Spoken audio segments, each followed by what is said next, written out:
so we are here. This is the very first episode of Remixed Media, and I'm joined by Nick Rascona, who is an incredibly talented painter, sculptor, metal worker in general, and he is here providing some of his sculptures that I have turned into music.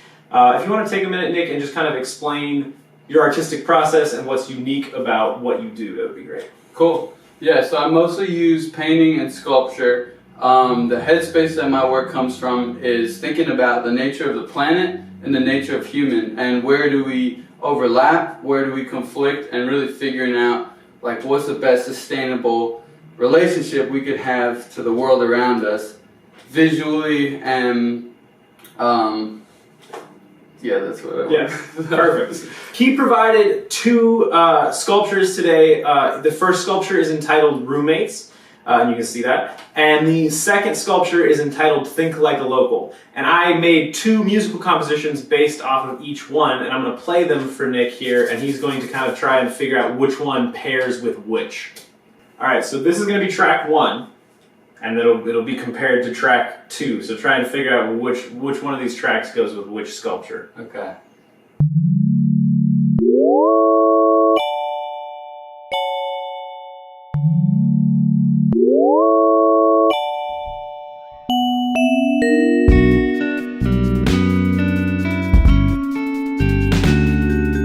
They have adapted well to their urban environment. It's simple like that.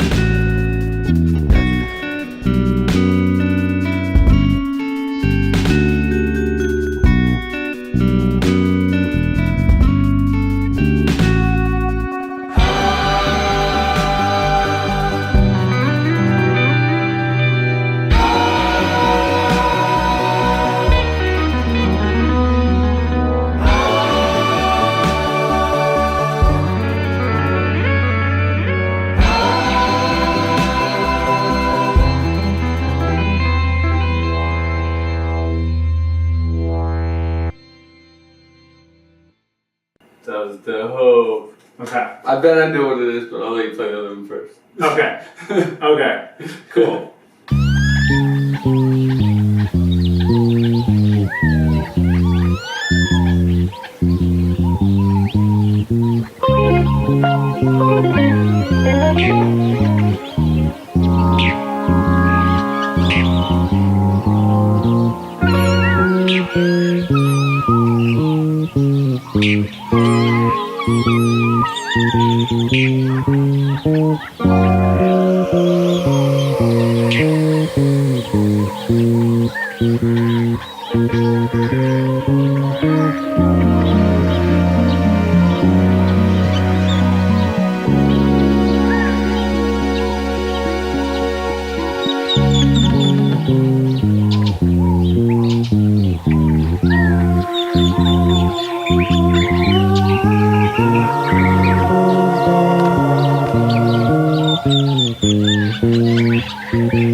What are you thinking? Track 1 goes with which one? Track 1 is Think Like a Local.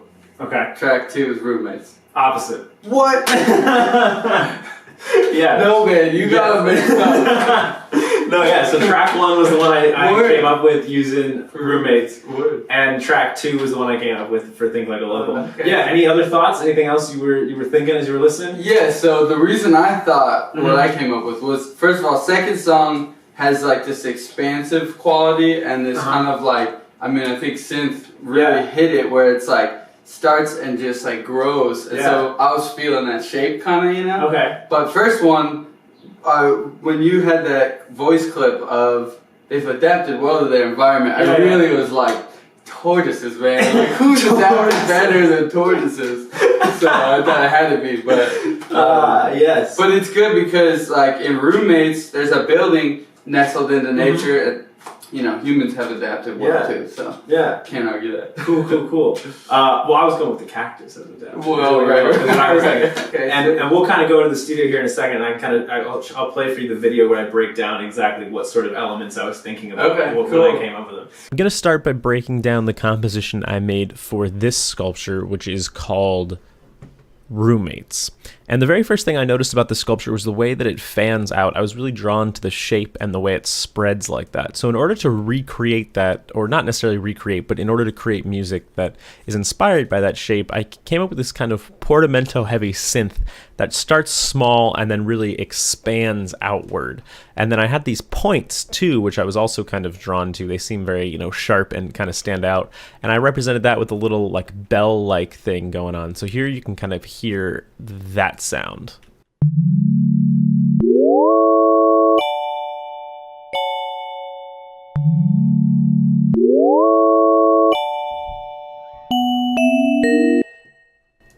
So you'll notice the sound starts lower, like in a lower register, and then it also has very few notes, and then it grows to a much higher register with a wider spread of notes. So that's kind of how I was representing that. And then those little pokes at the end, those little chord stabs are these tips a little bit. That's so interesting, like visually, like literally visually translating it, not getting inspired and then like coming up with something separate, but like that's pretty cool. So after that little intro section, there's kind of the A section of the song, and I'll sort of play that for you guys real quick and then explain the elements that are going into that. So here's what that A section sounds like.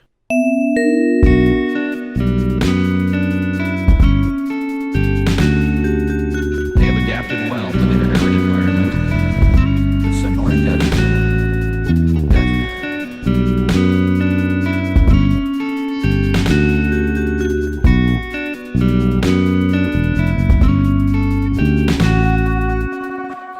So that's the A section, and I was messing around trying to do this really kind of cartoonish, more like upbeat music with this, because this sculpture does sort of have a cartoonish element to it. I really enjoy it, but try as I might, nothing productive was coming out of that approach. So I started to kind of reconsider and think about what else saguaro cactuses specifically are kind of known for, and what it is that they do, like in what their existence is like.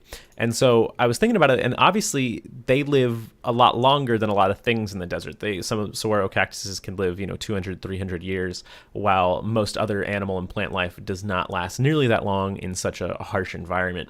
So I was thinking about how lonely and kind of dry their existence is. So I actually started off this composition with this kind of, it's called a hi-hat, but it's really a shaker pattern, which is the first time I've ever kind of started off with this kind of a simple rhythmic element to begin something. And here's what that sounds like.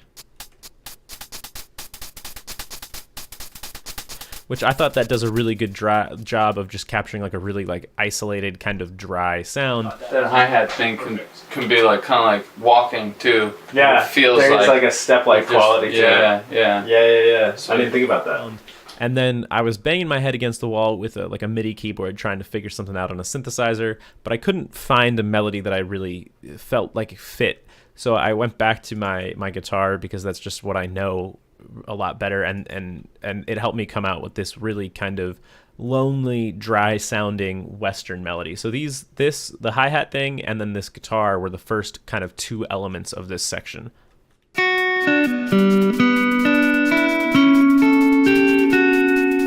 And I thought that was just a perfect melody that really captured that kind of lonely existence stuck in the desert with no water kind of vibe. Then I added in, I think the bass line came next. I really like this bass line. It's really simple.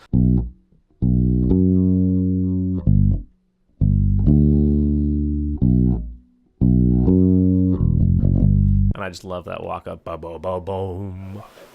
Yeah, that's like hands on two pistols. Hands down two pistols.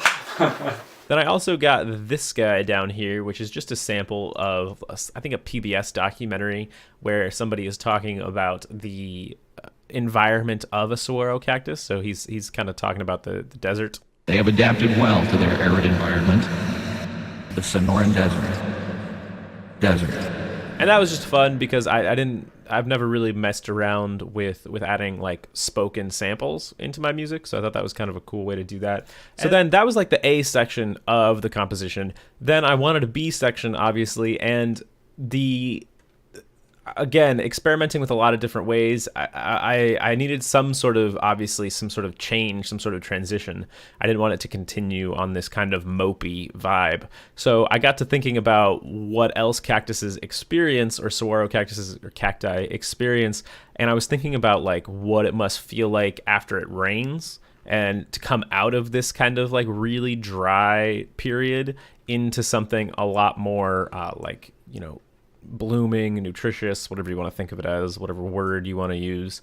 And so this was that section, and I'll kind of play it and then break down all the stuff that's going on.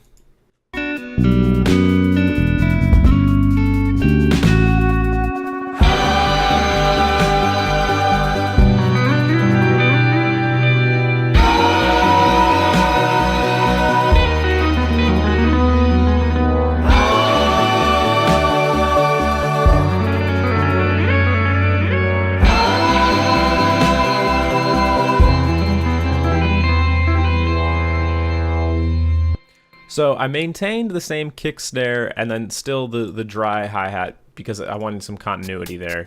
I thought that worked pretty well. Then I had this guitar patch, so I wanted something obviously like really wet sounding, really ambient. And so this is my guitar through the Boss SY300 synth emulator. A lot of motion in there. You can kind of feel it bouncing and pulling. A little rubber band. So I like that a lot. And then I have these really like reverbed out, wet little just arpeggio lines that are thrown in between there. Really delay heavy.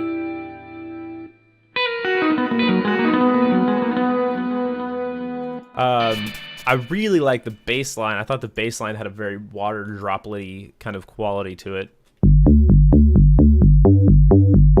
And then I did all of these chords, these vocal harmony chords down here, and they're all just major triads except for the last one, and I'll explain that in a second.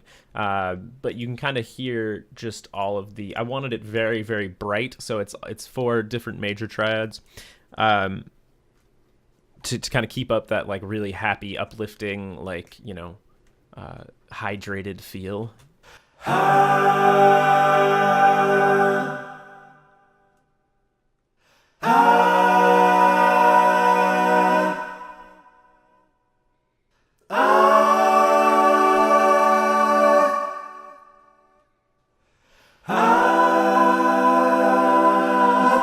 And I ended there on a major 7th because I thought, as this rainy period is coming to an end, it's eventually going to cycle back and become, again, kind of dry and lonely. So I wanted it to end kind of on that wistful note of like, yes, I'm enjoying this now, but I know what's around the corner. And so that's why we get that nice major 7th. I believe it's a C major 7. And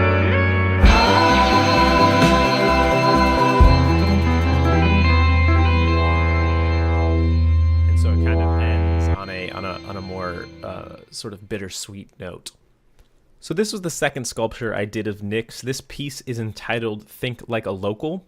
And because this was the second one I did, I ended up basing the composition almost on the differences between this sculpture and the previous one entitled Roommates. Now, this one has a lot more environment in it. The other one was kind of focused on a singular cactus subject. So this one has, obviously, you got still some cactus stuff. Nick has mentioned that these blue things are kind of meant to represent canals. When I was initially composing, I was thinking of them as like wind. And then we got this human, this little tortoise down here. There's some city stuff in the background.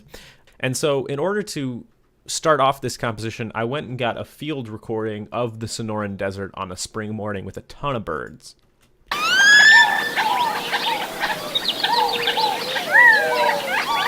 And this was sort of serving as the musical foundation, this field recording. I wanted to really use something natural and to base everything kind of around. Then my second step was to go in and find this walking bass line, and I wanted to kind of recreate the idea of, or recreate the sensation of walking around a desert, going on a hike or something. So I thought a walking bass line was fitting.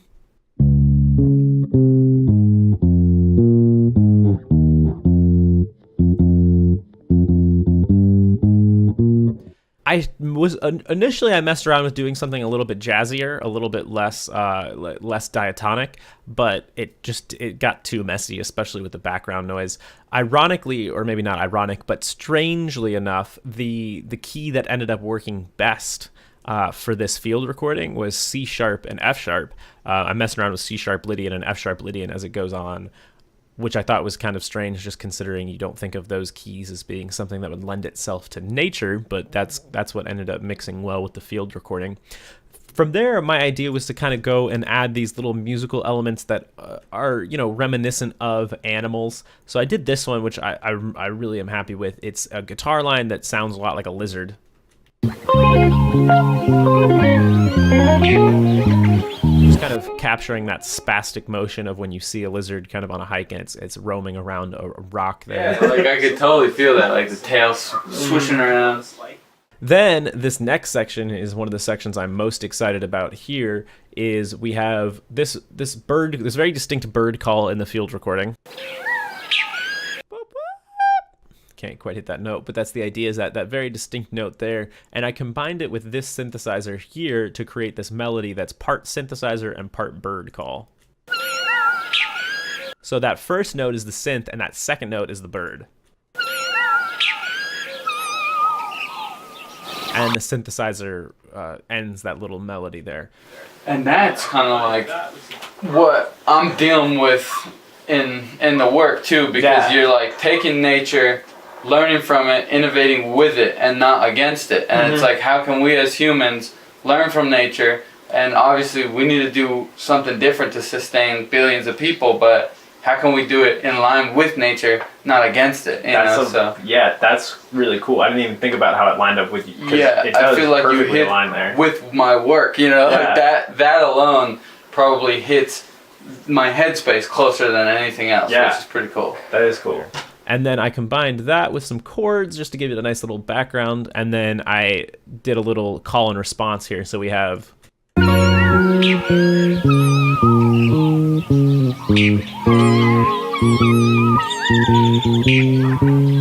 And this second part is all synthesizer. There's no bird call that kind of gets integrated into the melody, but I thought it was still very fitting. Then we have this little guy here, and this is just to add some sort of air and space and texture, sort of another kind of dryness thing that you would find in the desert. Kind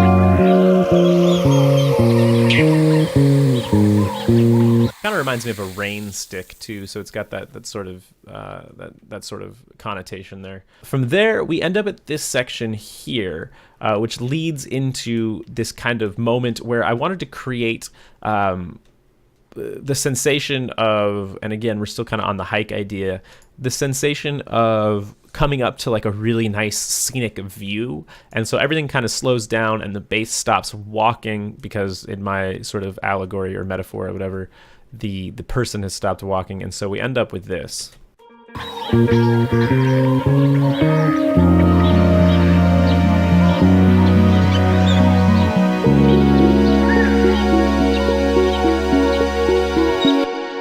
And so I thought that captured the feeling of that looking out pretty well. Very strange little pad here that I used to accomplish that. It's a dominant arpeggiator, and it uses the root that I put into the or the note that I put into the MIDI window here becomes the fifth of a dominant chord. So it's actually playing a B flat. That first one is a B flat dominant chord, even though the note's an F. So very just strange that would be the kind of default setting, but I thought it fit really well. And it also was kind of eerie while still being beautiful, which I think there's always something kind of that there's always that element about the desert. And then I get a nice little vocal element. This is kind of I was thinking of the windy elements, or I guess they're canals technically, but I was interpreting them as wind here.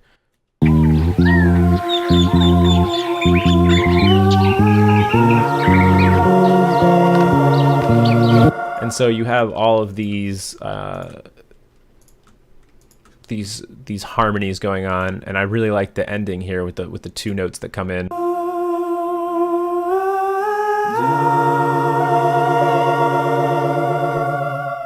Thought that was just a really cool, like kind of peaceful sounding thing. And then it ends again on one of our scenic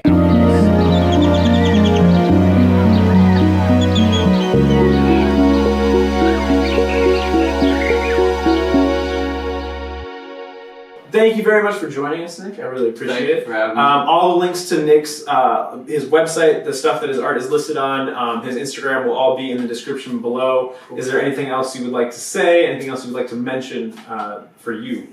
I would just tell everybody out there listening, go see art, go engage with it, listen to art. If you can go see a local band, it's an awesome experience. You can go see a local art show. Phoenix has plenty. It'll enrich your life, and if you're not doing it now, you're missing out, so make sure you make it a part of your life. Perfect.